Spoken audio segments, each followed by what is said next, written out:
Hello, and welcome to the National Federation of Pachyderm Clubs virtual Zoom meeting. I'm Suzanne Feather, the Executive Director of the National Board. As is our custom, we start with prayer. So would you pray with me? Heavenly Father, with an humble heart and a thankful spirit, we approach you in prayer.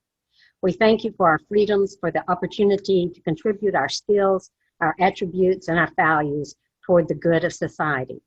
Today, as we watch the juxtaposition of remembering the horrors of 9/11 and the taking of a knee during the national anthem, we ask for your help to be a light unto others and to further the cause of freedom and justice. May we remember that every life you created matters. We lift up in prayer the victims of poverty and racism and all those who suffer from forms of political and economic oppression. We especially pray for the victims of the rioting and terrorism. We ask that you shed your guidance upon each of us. Give us all the wisdom to select a wise and able leader. We request prayers, intercession, and thanksgiving be made for all those in governmental authority, that we may live peaceful and quiet lives in all godliness and holiness. We pray these things to you, dear God. Amen. And now would you join me in the U.S. flag, the pledge to the flag. I pledge allegiance to the flag of the United States of America and to the republic for which it stands, one nation under God, indivisible, with liberty and justice for all. I often say to people, that's much more complicated via Zoom than it is when you're in person. Today's meeting is organized by our National Board member, Dan Amston. Leo, can you highlight Dan? Who is chair of the Education and Legislative Committee for the National Board, and he'll take over and introduce our guest in just a few moments. The National Federation of Pachyderm Clubs' mission is to promote active citizen involvement in education and government and politics through the formation and support of grassroots Republican clubs across America. So if you know of the need of another Pachyderm club, please get in touch with me. Or if there's any other kind of pachyderm questions you have, you can also get in touch with me. My email address is probably the best way to contact me initially. That is sfeather, like a bird feather, at pachyderms.org. And I think Leo will put that in your chat. Today, unlike our local club meetings, we will be needing to ask the questions via chat. So if you have a question, or if you think of a question during the presentation, if you'll type it in via chat, we will, that will be handled by Justin Lurie, who's there with the two flags behind him. You can see him, he's waving at you. And he will act as MC and host with Governor Walker. And that is my comment. So Dan, if you will take over and introduce Governor Walker. Thanks, Suzanne, and it is my honor to introduce our speaker today. He has done several roles, first in the Wisconsin General Assembly, where he served, then as the Milwaukee County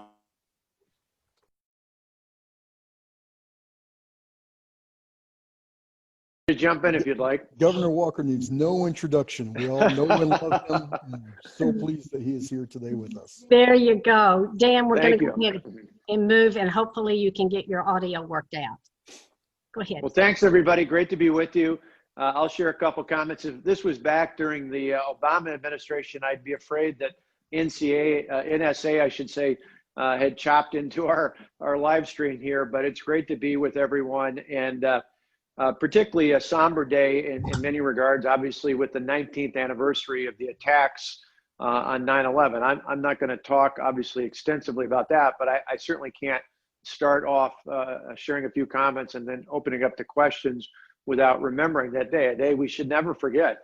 And we were talking before we came on air here that many people forget this, but because it was 19 years ago, that means just about every student in school today, from kindergarten not only through high school, but many of our college and university freshmen and sophomore students weren't even alive when they attacked us. And we should never forget. We should never forget the 2,977 innocent lives that were lost that day.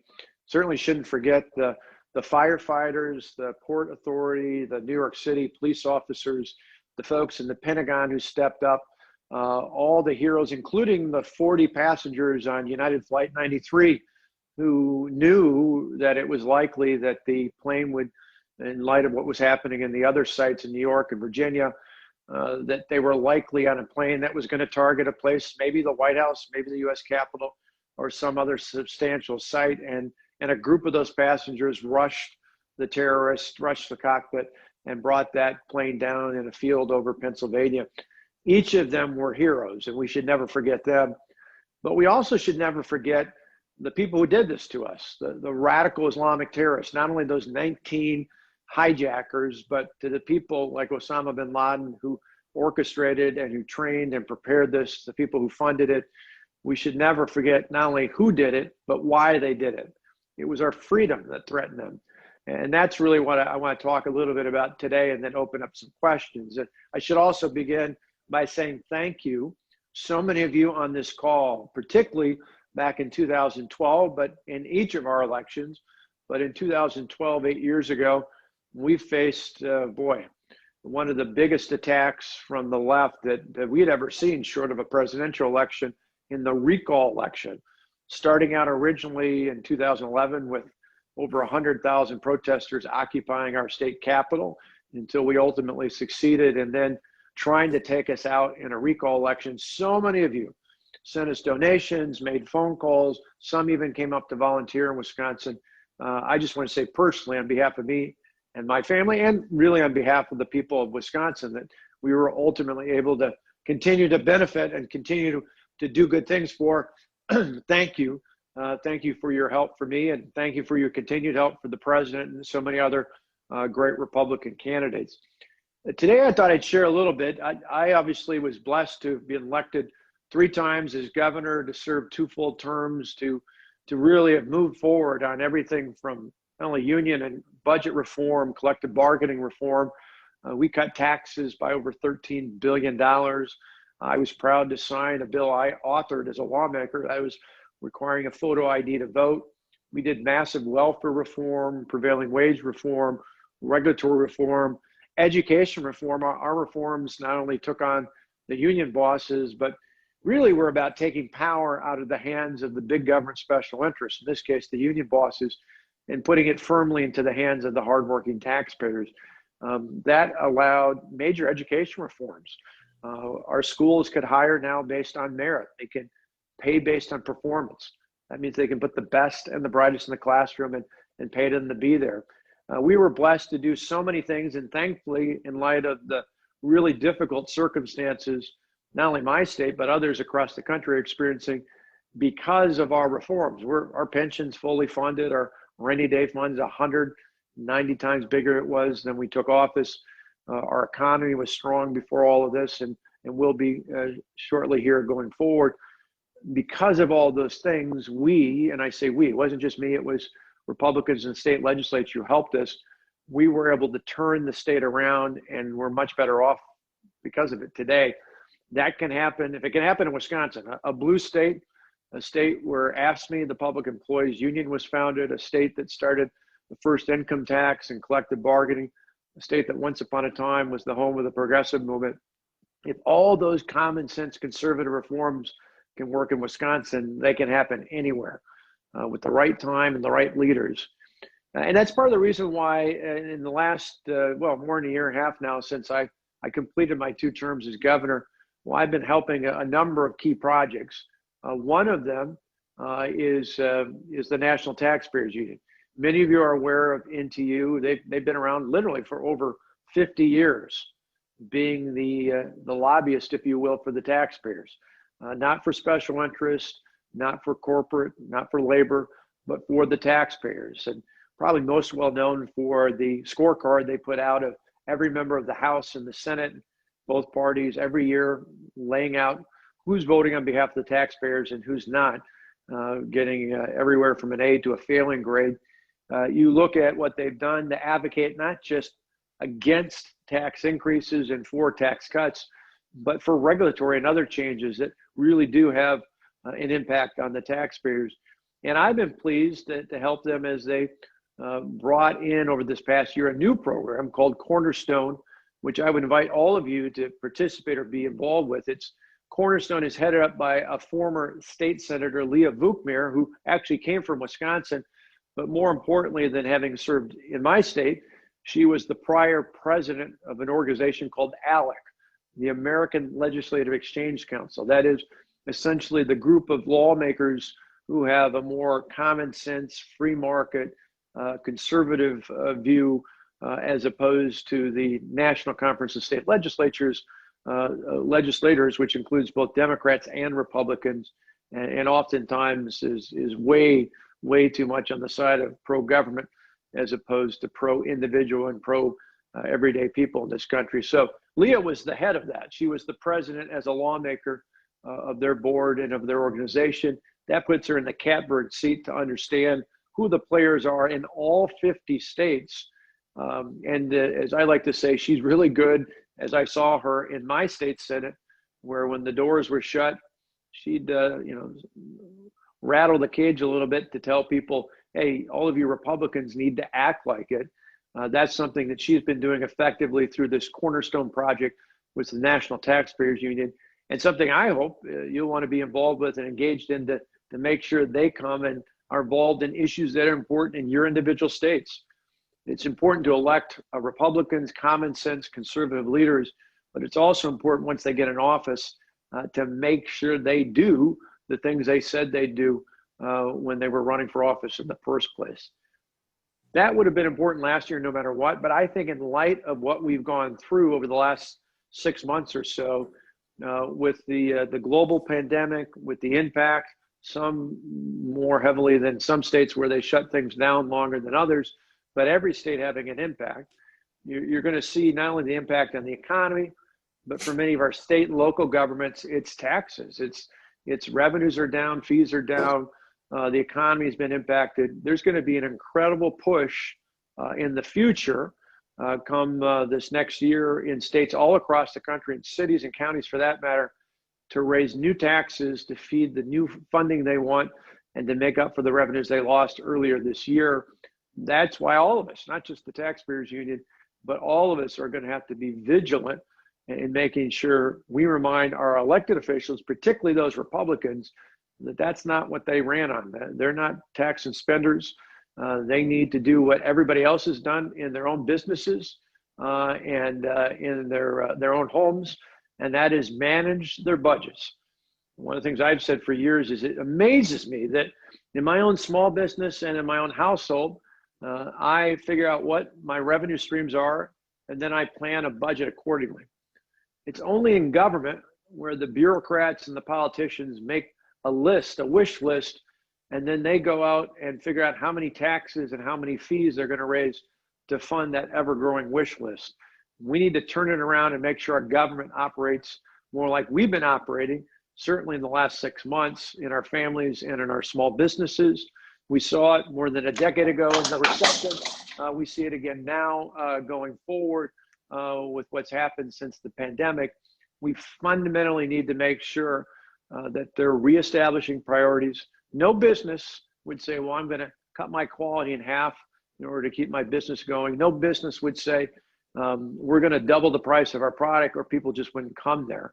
And so we need government to do the same thing, and the national taxpayers are a big part of that. The last thing I'll just add, and then I'd love to open it up to questions, is I'm trying to help them get this established, because my next quest is to help with young people. I will soon be full-time, eventually being the president of Young America's Foundation. Ironically, in a good way, not for 9/11 19 years ago, but on September 11th, 1960, Young Americans for Freedom, which is a part of Young America's Foundation now, but YAF was started at the home of William F. Buckley in Sharon, Connecticut, where a group of college students joined together, the Buckley household, and created an organization that is alive and vibrant here today, some 6 decades later. It was all about the Sharon Statement, which was about protecting individual liberties, standing up for free enterprise, supporting a strong national defense, and pushing forward traditional conservative values. Those were important then. Ronald Reagan, the guy behind me, stepped up and was one of the national leaders early on in that movement. He stayed with it, involved with it as governor, and then eventually as president all 8 years, had yappers out with him. And today, in front of our nation's capital, YAF was doing their 9/11 Never Forget program, putting up 2,977 flags in front of our nation's capital, as they were out in Santa Barbara, where they were out the Reagan Ranch, which YAF runs as well, putting the same number of flags out right on the ranch where President and Mrs. Reagan lived and had even after being in office. So I'm excited to do that in the future. I know that we've got to do more to reach out to young people in college, in high school, even in the pre-teens, to get the message out about the importance of how freedom, free enterprise, free association, free speech, free practice of religion, those are the free things, not the things Bernie talks about being free, but those are the free things that really matter, in contrast to socialism, which is far more than just a failed economic policy. It's a failed way of life. It was in the past in the Soviet Union, and we see it in real time, even in places like Venezuela today. So we're going to keep fighting. We're going to move forward, training America's freedom fighters at YAF, and we hope over the future get a chance to connect with you on that as well. But today I wanted to strongly encourage you, in light of the upcoming pressure we're going to see on state and local governments to raise taxes, to meet their budgetary needs, to work with the National Taxpayers Union and other partners to make sure that once we get through, hopefully successfully, through these elections, that we continue to keep the pressure even on Republican elected officials to do what they said they're going to do and protect the taxpayers. With that, love to turn it over to our moderator here to pass on some questions we could take. Governor, let me make a quick statement. Yeah. This is Dan Amson. I want to apologize for the internet failure as I was doing No problem. the introduction, but there is one other thing I do want to add to the introduction that I didn't get to, and that is the fact that you put out a phenomenal book that I highly recommend everyone take a read of. It's called Unintimidated, and it's got a wonderful message in it. So that was going to be the final part of my introducing you, Governor. And thanks a lot for this. Well, thank you. And I'll just add to that. So thanks for the plug of the book. I should add, it was a collaboration with a guy many of you have seen on Fox News, Mark Thiessen, who's a great writer in his own right, and worked with President Bush actually during the time of his administration from 9/11 on. But the reason we picked that title is because the left, the union bosses and all the other left-wing special interest leaders, their goal is to intimidate. And they tried to intimidate. It's why they brought in more than 100,000 protesters. It's why they tried the recall. It's why we need to be prepared going forward at the federal, the state, and at the local level to make sure that not only we get the right people elected, but once they are elected, that we encourage them and support them, particularly when they do the right thing, because they're going to try and intimidate them, even if they win the election, even if Republicans win the elections, they're going to try to intimidate Republicans out of doing what's necessary. All right, Governor, this is Justin again. Good afternoon. Thank you for joining us. Thank you for taking the questions. And everyone who's here with us, if you have questions, please send them in the chat. We are actively reading them and adding them to our list. All right, you made a good segue, so I'm going to skip ahead a couple of the questions. You talked about unrest. You talked about intimidating politicians. You talked about Wisconsin. So, of course. So I want to skip ahead to this question, and that is very, very basic and simple.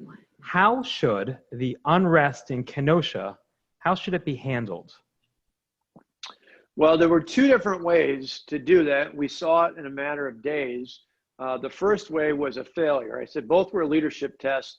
And by failure, I mean the governor, the current Democrat governor, Tony Evers, and subsequently the Democrat nominee for president, Joe Biden, both came out and immediately rushed to judgment, immediately attacked the police officer involved in the situation there, even though by law there was an independent investigation that would be conducted and is being conducted there as to exactly what happened.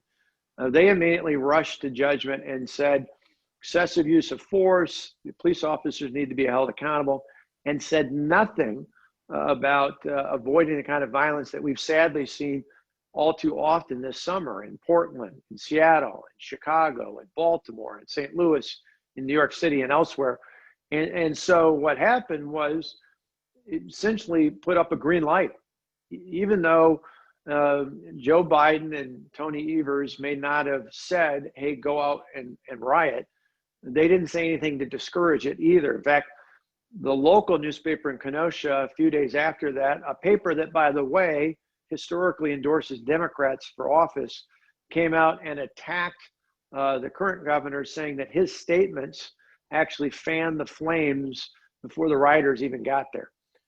It was sad that after 3 nights of burning and riots and chaos and 2 unfortunate deaths in the midst of all this, that finally the governor accepted President Trump's call and support for sending in federal resources.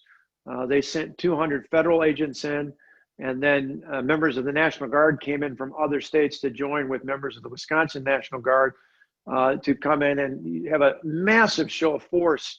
And once they did, things got under control. That was driven not only by the president, but initially one of our new congressmen, Brian Stile, called the president and said, forget about what the governor's saying. They need help there. The president reached out, and amazingly, the governor didn't call him back right away. But this just shows you the difference. After all those days, the governor said yes. Joe Biden, you might remember at the time, put up on Twitter a new video where he continued his baseless attacks on the police, but he did add something about the violence. I think the reality is, for both the governor and Joe Biden, both Democrats, it wasn't because they wised up. It's because focus groups and polling showed that while people wanted reasonable reforms, they clearly, in my state of battleground state, did not want the riots. And so that's why they changed. But I said, Brian Stile, the congressman, and certainly Donald Trump, the president, passed with flying colors. The 2 Democrats, Joe Biden and Tony Evers, failed the test. And that's really the difference we're looking at. We've seen all across America, I say it all the time, what we see in Portland and these other cities is a prime example of Joe Biden's America. The left pushes back and says, well, Donald Trump's the president. How can it be Joe Biden's America? And I say, here's why.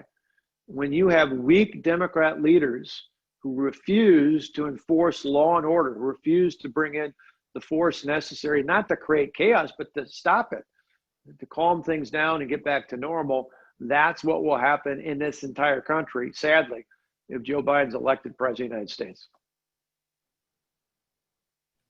Thank you, Governor. Since you mentioned the election and it's a battleground state, we'll skip ahead to a question from John. And in Wisconsin, will ballot by mail and or ballot harvesting be occurring up in your battleground state? No, the good news in Wisconsin is neither.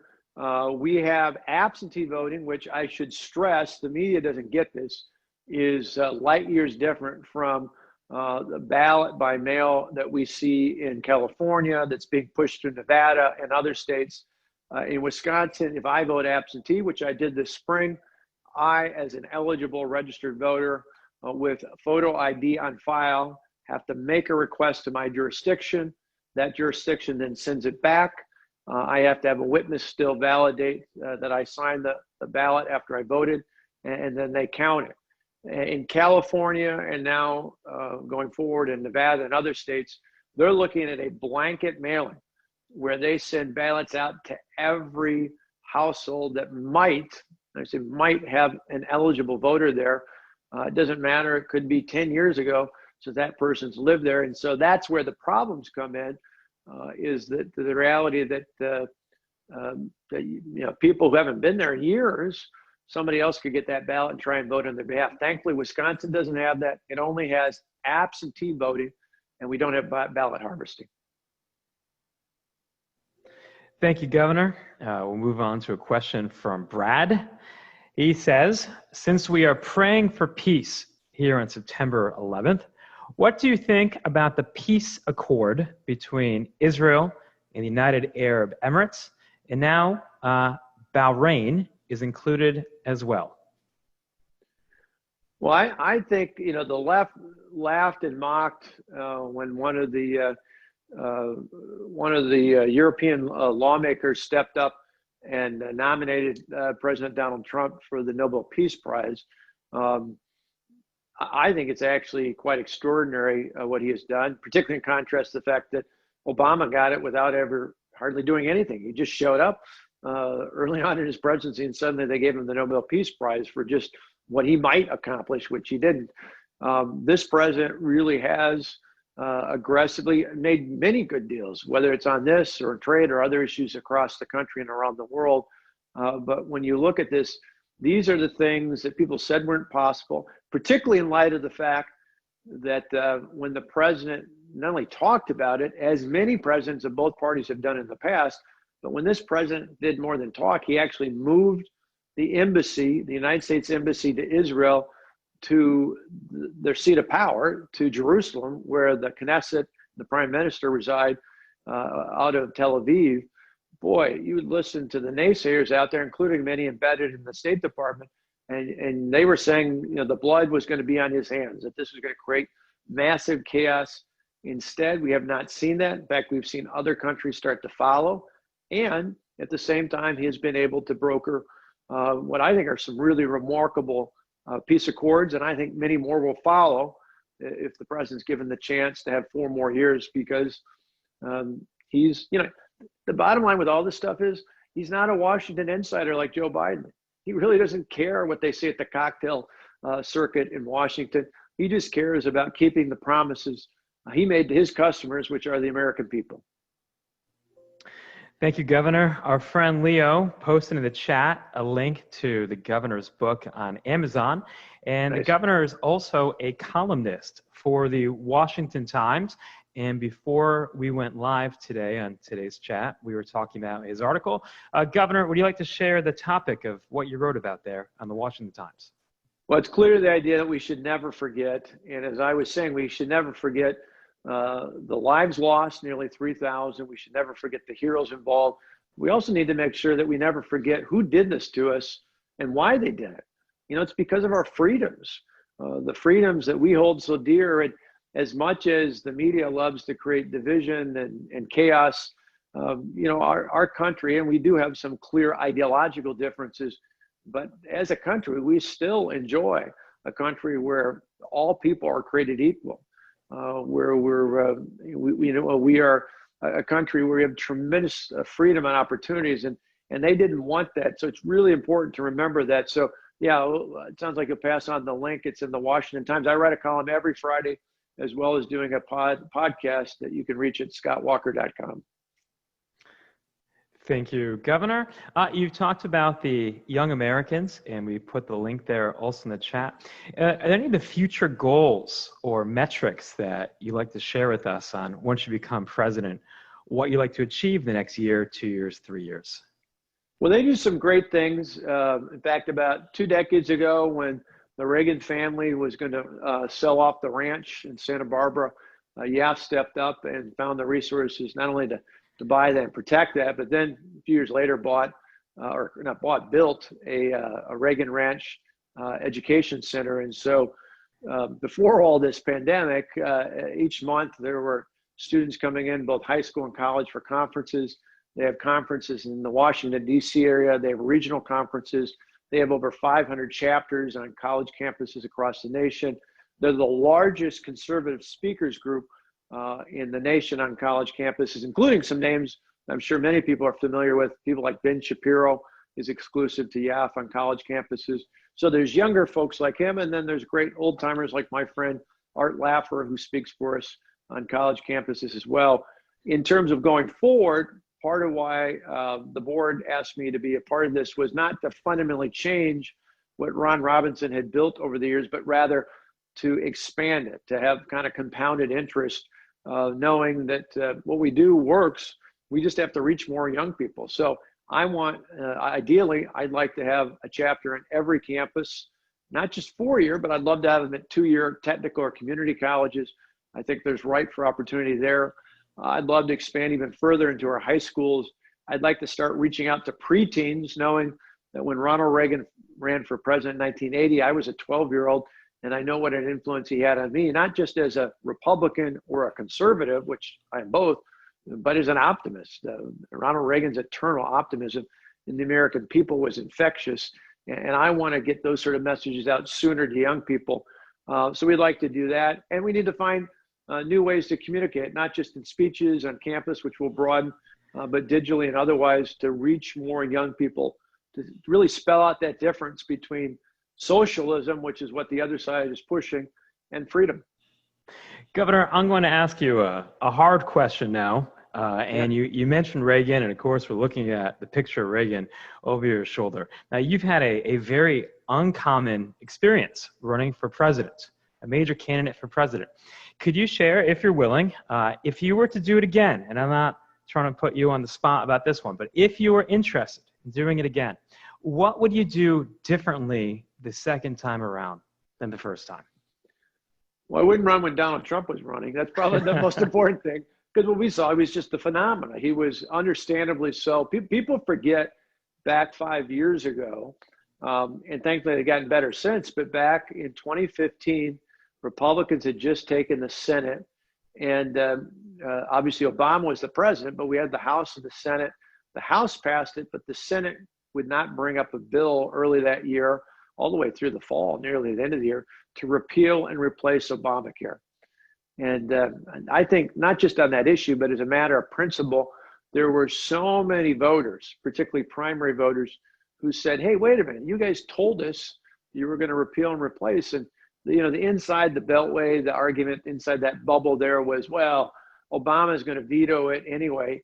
And, voters aren't dumb. They understood that. They said, hey, we know that. That's why we need to have a new president 2 years later. But at least show us you've got the courage to actually do it, which I wish had been the case, because we know a couple years later, the House, even when Trump was there, passed repeal and replace.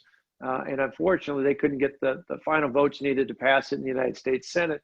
So that's something at the time, the reason I say that is because people, as was mentioned in the book, knew my record. They knew how we took on the big government union bosses. And they knew we did exactly what we said we were going to do, which early on made us very appealing.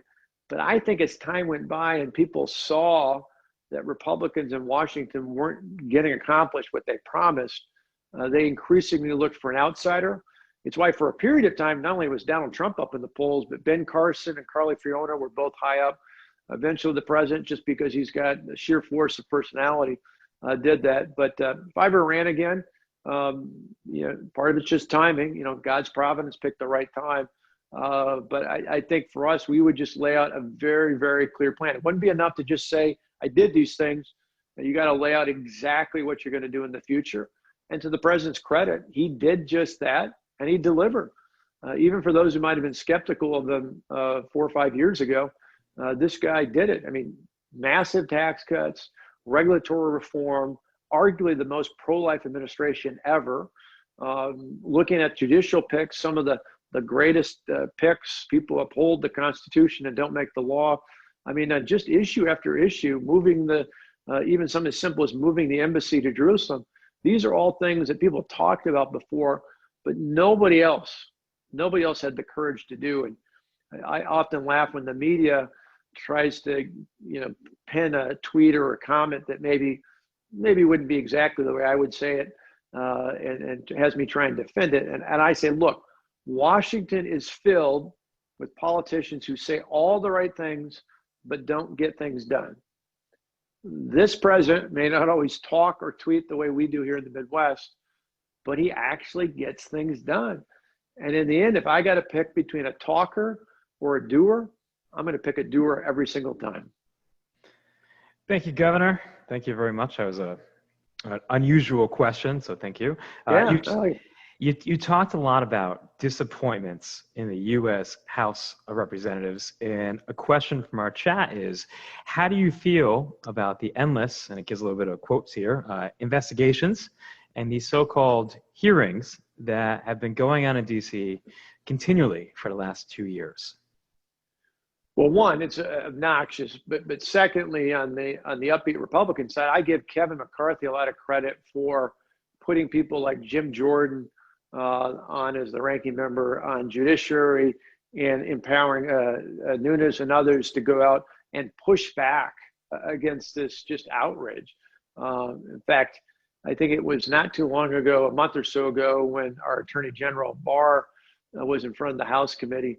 I loved, well, two things. One, I loved the video that Jim Jordan ran. When you look at all the chaos and the nonsense and the riots across America, it completely made them nuts that they had a video with that. But secondly, I think they need to be aggressive in pushing back, and they need to be aggressive in reminding the people, the American people, the facts. And I thought, in that case, not only did Jordan and the others do a good job, I thought the Attorney General himself was great. At one point, just saying, "Hey, I thought a hearing meant you were actually supposed to hear from me." They didn't want to hear because he does a good job of explaining the facts. Well, what they want is this, to spoon feed the media this broken narrative about any number of issues out there. And unfortunately, sadly, all too often they have a willing accomplice in the media that just buys into these half-truths or outright lies. And so it's obviously why I still am sending up prayers, not just that we hold the Senate, but that somehow, and I think we could, somehow we pick up enough House seats. We can pick up one here in Western Wisconsin against Ron Kine. I think there's a number, 2 or 3 races in Texas we can win.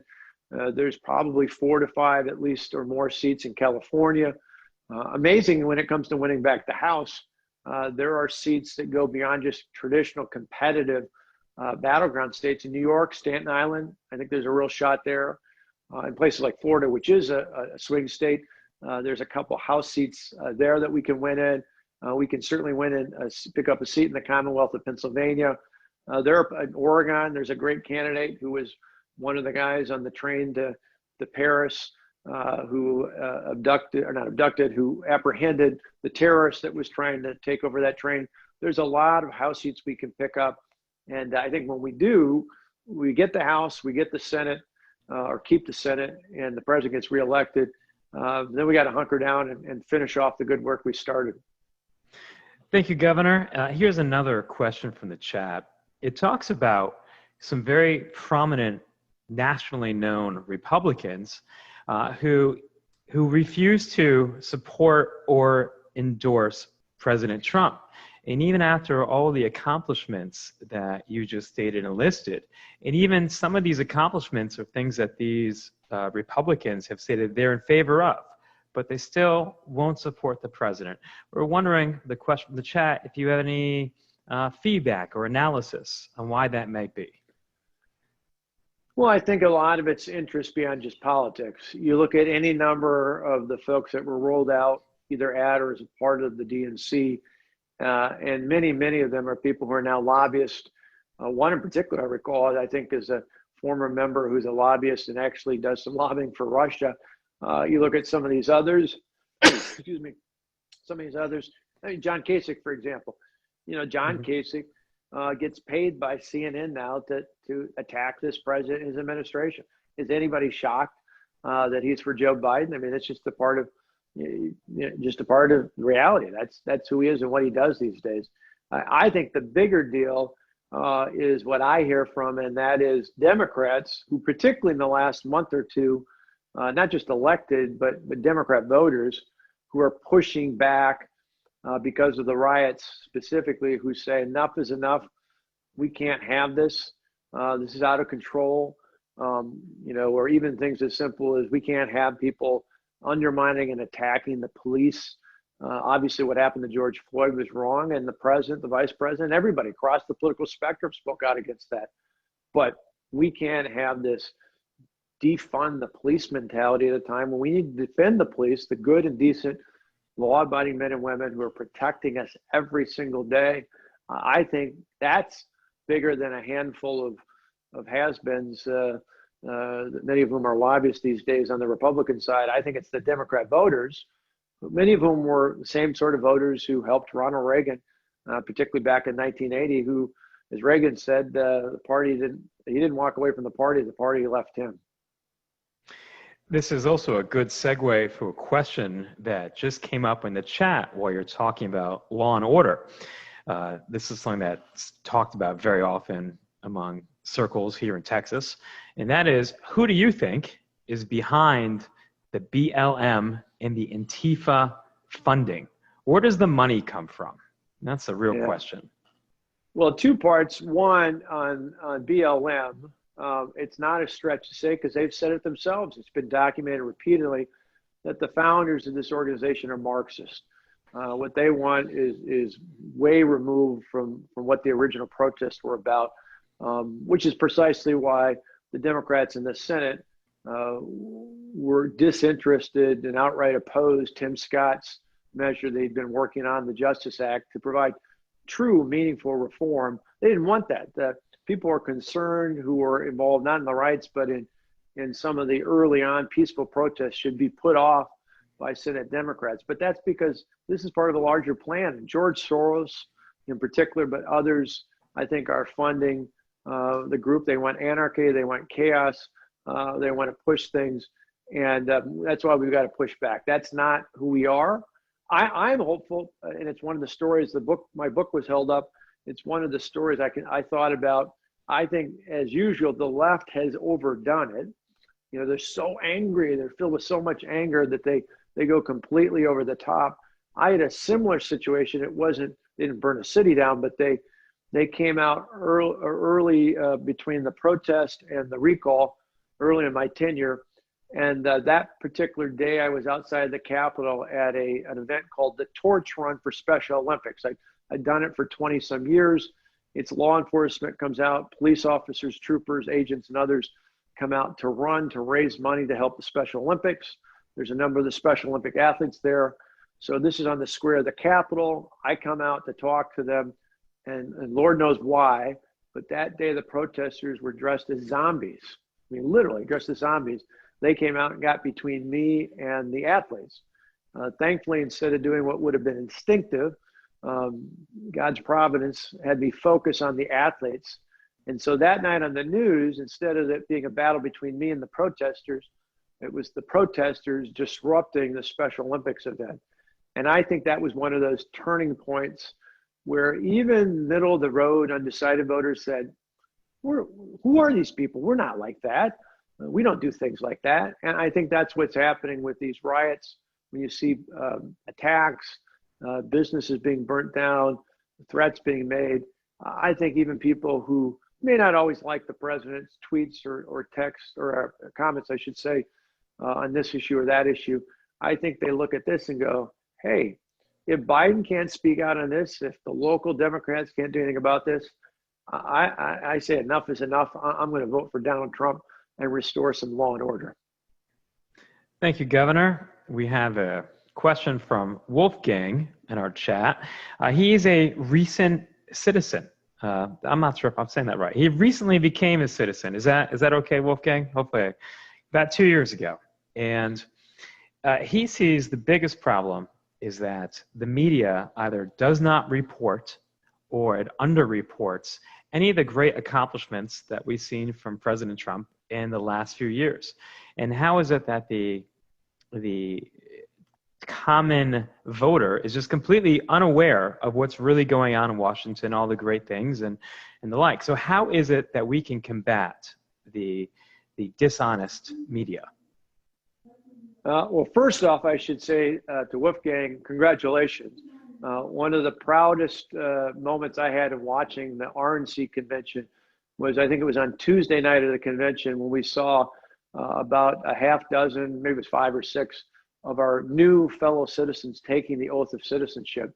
And, you know, these new Americans, boy, was that one, it was just exciting. But secondly, it's a great reminder that that's part of why America is and will be great going forward, despite whatever challenges we might face. And I'm not blind to the fact that there are challenges here in this country. People still around the world, where do they want to go? They want to come to America. And that's not just an anecdote. You can see it. No other country in the world comes close to us. Over 1 million legal immigrants to this country last year. There are more foreign-born American citizens today than any other nation in the world. In fact, by fourfold. The next closest country is 4 times less than we have in the United States. Why? Because we're still the land of freedom and opportunity for everyone. It doesn't matter what you look like, where you come from, what your parents do for a living. in America, you still have an equal opportunity. The outcome, though, should be up to you. And, those are our friends on the left want the government to determine that outcome. That doesn't give you any true freedom, but we provide the freedom, the level playing field, or as level as can be, that equal opportunity to go out and live your life, pursue your dream. I mean, I've said oftentimes true freedom and prosperity do not come from the clumsy hand of the government. They come from empowering people to live their own lives and control their own destinies to the dignity that's born of hard work. And so, one, congratulations. But secondly, it kind of connects to your question, which is we've got to share that story. We can't sit back and wring our hands and talk about how biased the press is. They are. I agree. I've said it for decades. But we got to go out and talk to our neighbor, talk to our friends. It's one of the great things now about all sorts of new ways to communicate, whether it's Twitter or Facebook, Instagram, Snapchat, Parlor. I mean, there's all sorts of new ways to communicate. We can text our friends. We can call our friends. We can go from a distance and talk to people. We have to take it upon ourselves to not rely on anyone else to communicate that message, not just to our political friends, but to our friends, to our family, to our neighbors, to our coworkers, to the people we worship with, heck, to the people we're standing in line with at the grocery store or Home Depot. We've got to share that message. And when you think about it, I mean, before coronavirus, and I think it's still worthy to note this because it's a projection of what can happen in the future. Under Donald Trump, we had the lowest unemployment rate in 50 years. And for subsections of that, for groups like African American workers, for Hispanic American, for Asian American, for people with disabilities, for veterans, each of those categories have never had a lower unemployment rate recorded than we had before this global pandemic started. We're seeing that come back up. We saw for the month of August, about 1.4 million new jobs created. We saw an unemployment rate of 8.4% when the Fed just a few months ago said we wouldn't likely get below 9% until after 2020. We're seeing a tremendous recovery. We can see with those numbers that the president's promise to help the people of this country create 10 million new jobs over the next 2 months is very, very viable. But we can't let other people do that work for us. We've got to share it.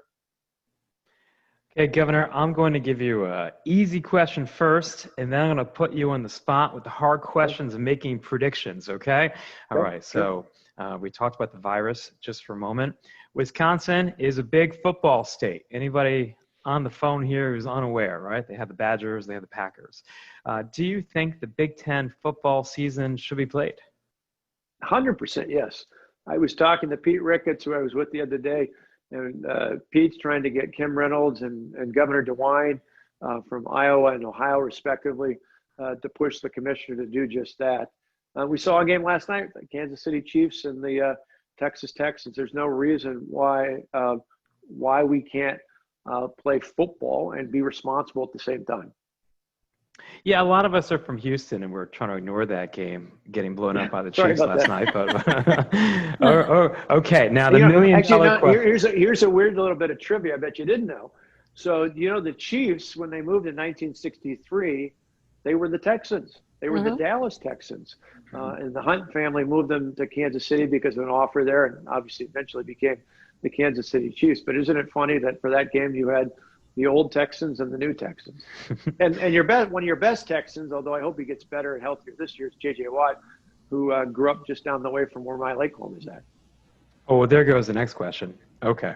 All right. So the million-dollar question we all want to know. You know Wisconsin as well as anybody out there. Will Donald Trump win Wisconsin? Yes, but it'll be close. I mean, there was a poll out the other day that had him down by 4. I keep reminding the press that poll, which is not necessarily a bad poll, but it's just a public poll, that poll had Hillary Clinton winning by 6 points on November 2nd, 2016. So just days before the election. I think Republicans undersample in polls, at least public polls. I think they undersampled even more for Donald Trump 4 years ago. And I think they particularly undersample now. I'll give you a good example of, again, an anecdote, but I think it's reflective. So a national media outlet is talking to a woman in Kenosha, you brought up earlier, maybe just last week it was. So after the riots had quieted down, they were asking about who she was going to vote for president.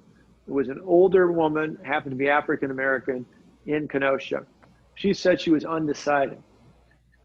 I said to someone else watching that interview with me, I said, she's voting for Trump. I said, how can you say that? I said, she's an African American woman in Kenosha at this point. If she's not 100% behind Biden, she's voting for Trump. She's just saying she's undecided because she's afraid to have people publicly hear that she's voting for Donald Trump.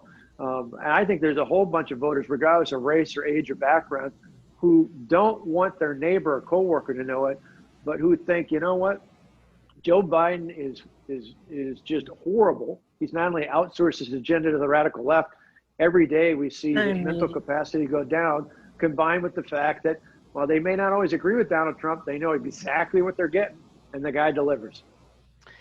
This question, before I go back to more prediction questions, is from Charles. I like this one.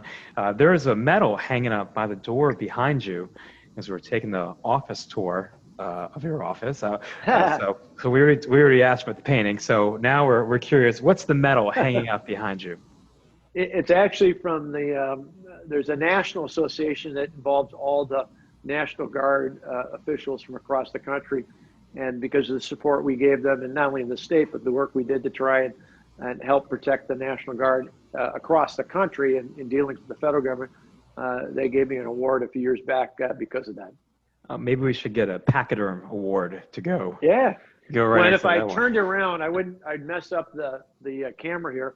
But I also have, along with that, I have a wall. It's almost like a stadium seating. So to go with your football questions, but of about 500 challenge coins that I received from National Guard, Reserve, and active duty units that have deployed and returned from Wisconsin, or ones I visited over the past couple of decades from around the world.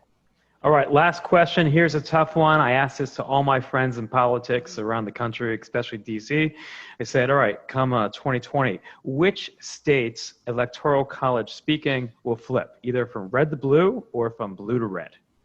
Final question, because obviously Trump needs to keep a whole bunch and he can gain more. I think, right. I actually think it's likely, I hope it doesn't, but I think it's likely that Pennsylvania or Michigan will not go for the president. But if he keeps Wisconsin, and I think in the opposite direction, I think he will flip Minnesota. He was close without spending very little time or resources there 4 years ago. I think the demographics of Wisconsin and Minnesota are very much alike. And you win Wisconsin, you're very likely to be closer to win Minnesota. I think he flips Minnesota, he keeps Wisconsin. I think either Michigan or Pennsylvania doesn't go his way. But I think if he keeps the rest of the map, he's 4 more years as president of the United States. All right, so okay, I lied. One more question: Who's the Packers quarterback next year? And the controversy. Aaron Rodgers for as long as he wants to be. Okay, very, very safe answer, sir. Thank you very much. All right, Miss Suzanne. Thank you so much. What a delightful meeting. Informative. We are very honored that you joined us today. Thank you ever so very much. Consider us your friend, and if you need anything from us, we are here for you. And want to thank Dan Amston for putting this and arranging this today. Sorry you had the audio problems, but his book has been mentioned in the link, the chat, so check it out, pick up a book. We have several other Zoom programs planned. The Greater Houston Club is going to have Dan Crenshaw, and we will have his program on. Senator Daines from Montana is talking to us, and we haven't arranged a date yet. Those notices will be coming out. If you want to support the National Pachyderm Federation beyond your club dues, you can join the Ivory Circle Club, and you'll be getting some information on that before the end of the year. But if you're interested in it before then, you can get in touch with me. I think that is everything house cleaning. Thank you, Leo. Thank you, Justin. Thank you, Governor Walker, for sure. And thank you, Dan. See you all next time. Have a great weekend.